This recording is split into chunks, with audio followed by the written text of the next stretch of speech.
Coming at you live from the 405.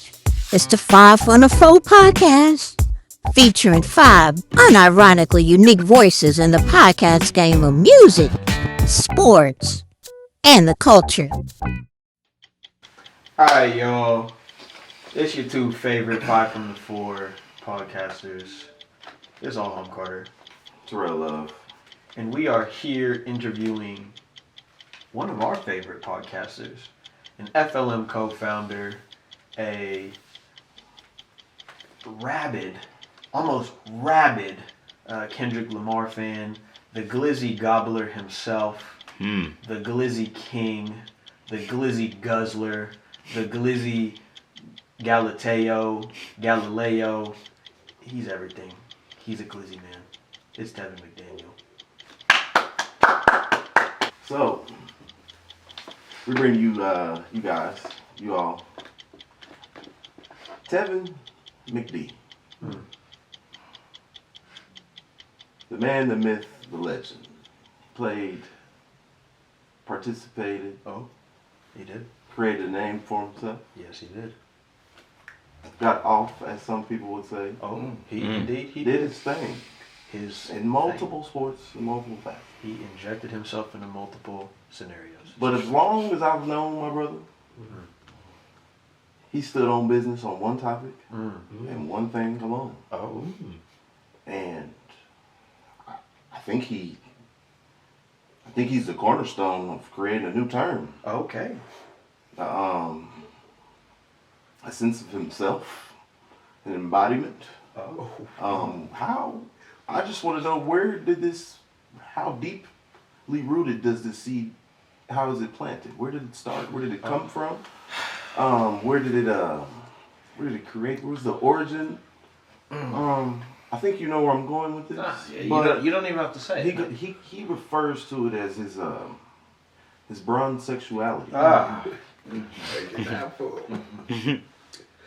Where did you? Is my turn? Can I? I think I want to get straight to the point with the question. Interject. Yes. Yes. How do you get down for LeBron James? Tell me, how do you bust down on LeBron James? The ways in which I ride, the ways in which I sit and stand on business. Yes. For that man. Yes, please. Continue. I'll be honest. I remember just being a child, right? There wasn't a wow, LeBron messes with children. Okay. There wasn't really just a team that I was drawn to, a person that I was drawn to outside of, and those who know me know. I loved Lil Nate. Nate Robinson is also one of my favorite players. Lil Nate. Lil Nate. He's Lil Bro only because of what happened to him in that four-cornered arena. I was rooting for him. I was cheering for him, and I just hated that. That was almost the start of a series of events that we as a world did not even need to see. But Nate Robinson was also, outside of him, there wasn't anybody who I just watched play the game of basketball at such a level and with such a grace and ease. And you can backpack niggas. He's an elite ball player. Ball player. The way that he played with the balls is insane. And the way that he could carry niggas who didn't even, they were niggas like us. Freeloaders. Literally, freeloaders. they were just niggas. Better than us, for sure. But in comparison, I watched a nigga take and play multiple seasons in young years. No college experience, no high-level coaching. He went from high school to the professional league here in the States, and it was already like a stamp. And I like niggas like that. And I think we'll get into the other niggas later, but does that answer y'all's question? Does that answer your question? So, yeah, I think so. You can just say he was really just pounding that ball on you. He was pounding. He took ownership of that ass. The way in which he did it, it was insane. It hasn't been done by too many players before. He's an elite ball player. Okay. Spectacular. So I want to go ahead and continue on with sports. So we know another person, he's a ground and pounder, played for the Minnesota Vikings, Yeah. Oklahoma legend, Adrian Peterson.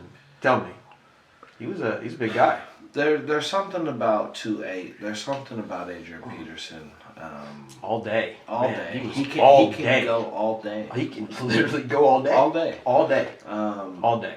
And I watched him at the collegiate level be spectacular. Okay.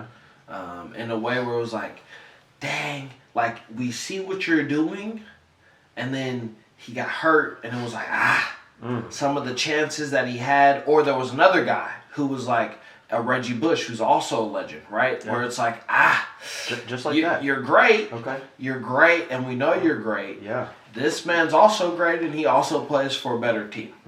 And so I got to watch, as already an OU fan, but to watch somebody be dominant at a position that I already loved, to be just nitty and gritty, to be all of the aspects of a running back. What is your favorite position now that you're here?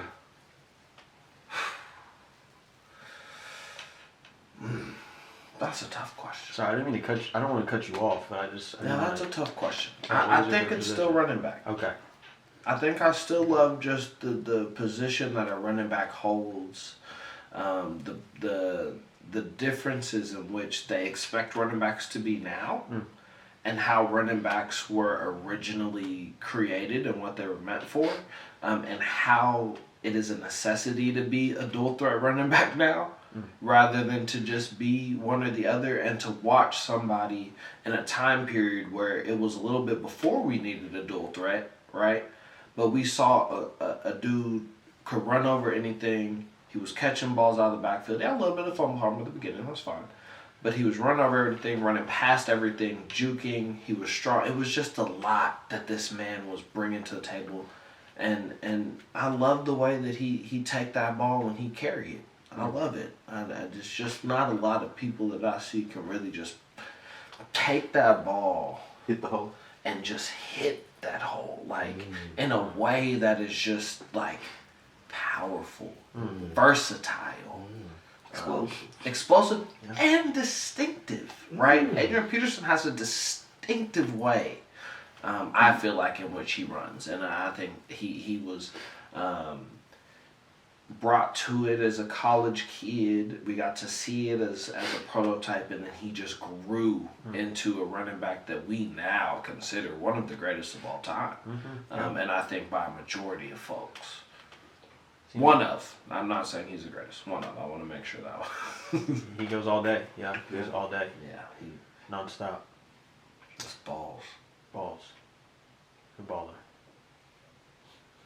So I think this is a great transition to some of your other sports interests. I'm a soccer fan. I played soccer. I can't say Big that big I'm time ball player, literally. I just anything that I can do with the ball, I'll try to do it. Okay. Something about soccer, I just love it.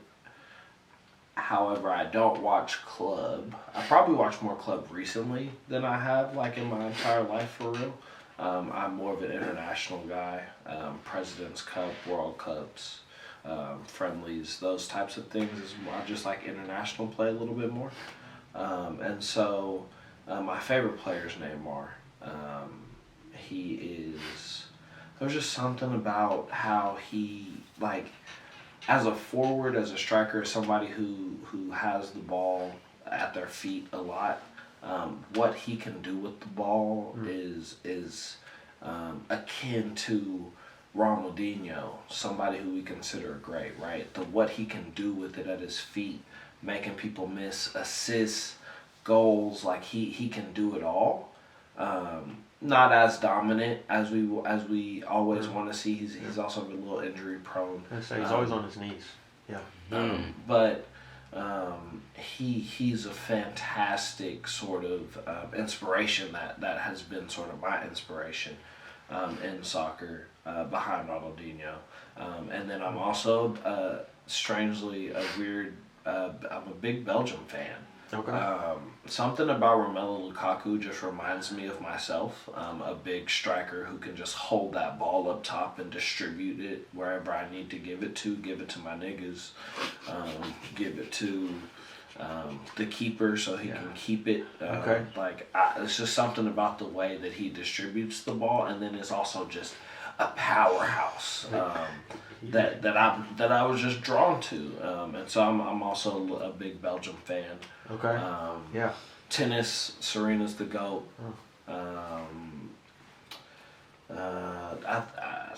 Not too much. Oh, I'm a big Uriah Hall fan. Okay. Strangely enough, Okay. He's really weird. Very interesting. Yep. Watched him in the Contender series, I believe he was in.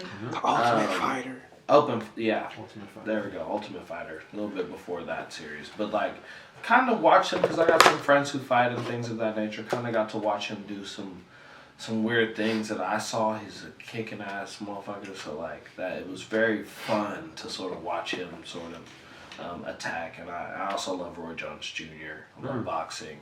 I hated watching that he had to go fight that myth, that legend, Mike Tyson. I don't know why he decided to go do that, but it was great to sort of. He held his own. He held his own for a little bit. Yep, for a tap on the bike, not team wise, but yeah. OU Vikings, you know what I'm saying. Wherever LeBron plays, that's what I'm feeling. Yeah. So we've noticed a very colorful, wide variety of selection of sports, sports teams, and athletes. Selection seemed fluid. Yeah, very fluid. So I think this is a great time to ride the wave down to the music train.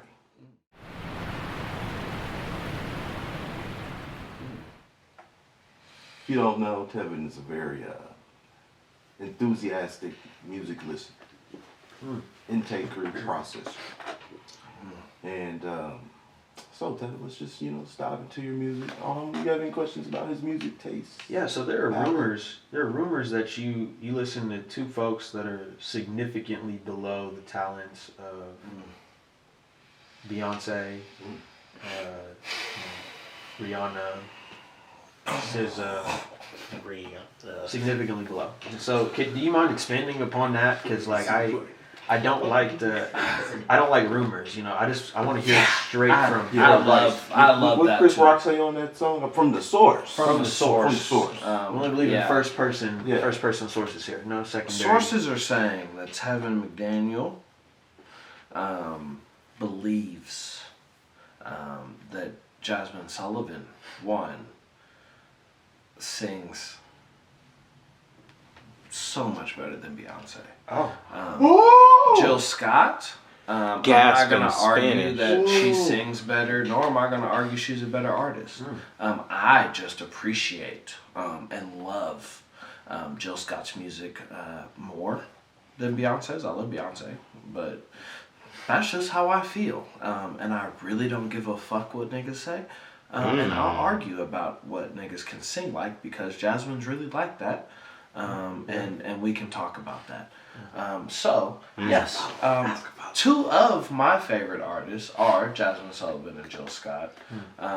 Those two came, I think, I wasn't really allowed to be in the hip hop community as much as a child. I sort of lived in a very dark hole. Picture Patrick Starr. That was me. Couldn't even watch that. I just know that the nigga lived under a rock. You know what I'm saying?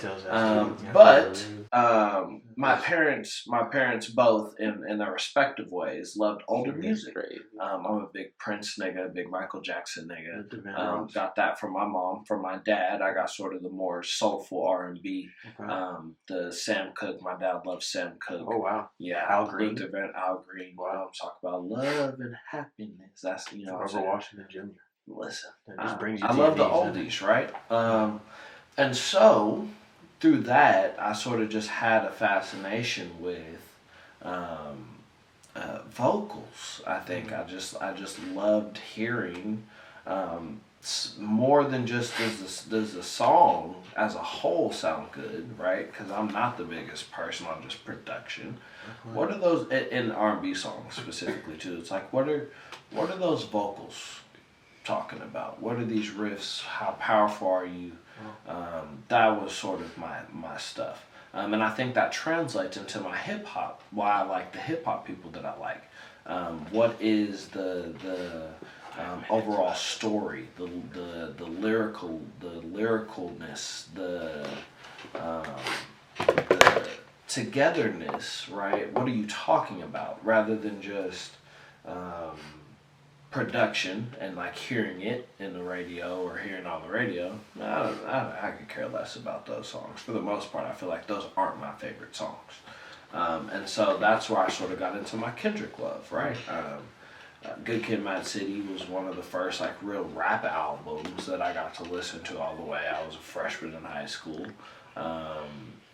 Sort of finally getting away from what my parents could allow me not to listen to. And that was a masterpiece. I got to listen to somebody talk about real shit between his life, right? What was happening with him. Outside of from A to B, it was just a big ass story that was being told. And so to come into that, I think I sort of got my bias into like, this is what I think music is. This is what I think hip hop should be. And so that's what I look for. What is the big picture? What are we talking about something? And is this a full piece, right? Or is this a list of songs, right? Is this, because I feel like that doesn't take much effort once you're already at that level, right? You know what I mean? Which that's just how I feel about it. So so Jill, Jazmine, Kendrick in the hip hop community. Some of my favorite currently rappers, obviously Kendrick's still making music, but like I listen to a lot of Dave East, which is strange, because he's more of one of those niggas who's like, Mid. Yeah. not mid. Mid is crazy. Okay.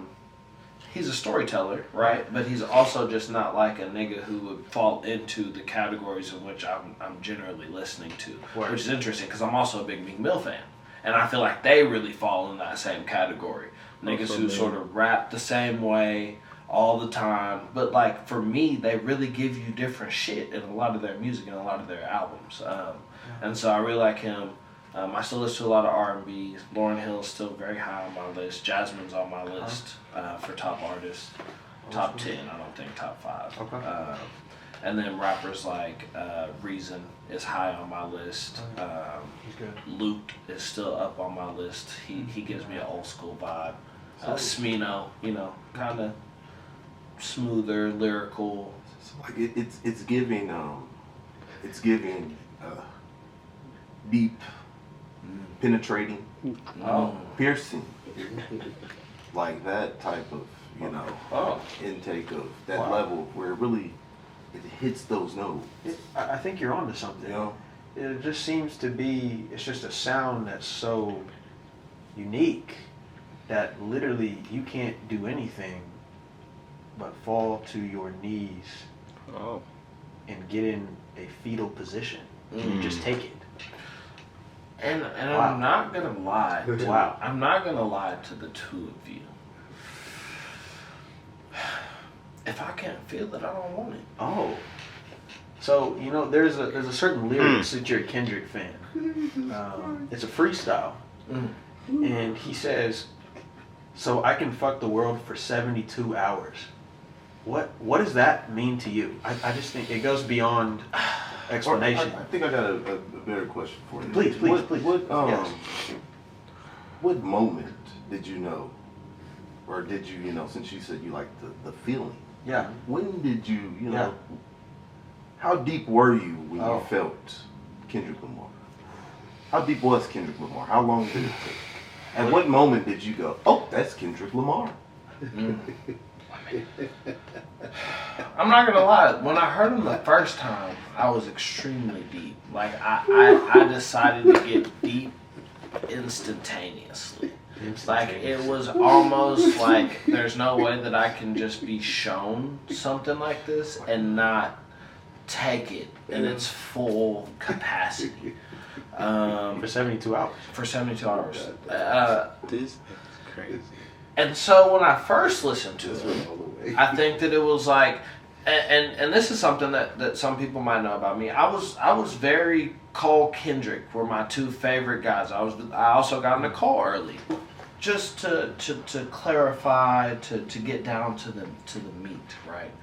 I knew that Kendrick was deep in my body and my soul when I heard Black Friday. Like he was Arby's on a Friday. Like Arby's on a Friday. Like not even Arby's on a Friday. Have it your way. Yeah. Like any way that you could think about it, when he dropped that shit with Cole on it, and they got on each other's songs, and when I hear that song by J. Cole and I can't think of nothing but Kendrick's verse, but I still hear Alright and I don't even be thinking about Cole's verse, that was when I knew this nigga's special. Now, Good Kid, Mad City was already like, this is the first thing I've listened to. It's been time now, and it's gone down as one of the greatest, and that's not even from a small amount of niggas. That's from a large popularity that shit's been top 50 on billboards for over 10 years, right? That is something spectacular. So I couldn't have addressed that then. I knew it was, couldn't address it then. But when I heard that shit, I was like, no, he's gonna continue. Now, how he drops his music, I don't give a shit. The nigga's so great, he can do whatever he want, when he want. Drop that shit. Boo it, fuck you. He's my GOAT. He's my favorite, and that's how I feel. So, as once again, it's your favorites, all home and tank. Closing out, this is the outro. We just spoke, you heard it here. Fresh Glizzy Guzzler, the Grizzy Goblin, the Glizzy Googler. Gladiator. That's what I was looking for. Thank you. Sorry, I didn't. Glizzy-nitis. Glizzy-nitis. He likes dogs. Gliztastic. Likes hot dogs. Heard it from the source. First person shooter. No Kendrick, no J. Cole. All Drake. Alright, man. This is the 5 from the 4. If you don't know. Now you know. Tevin.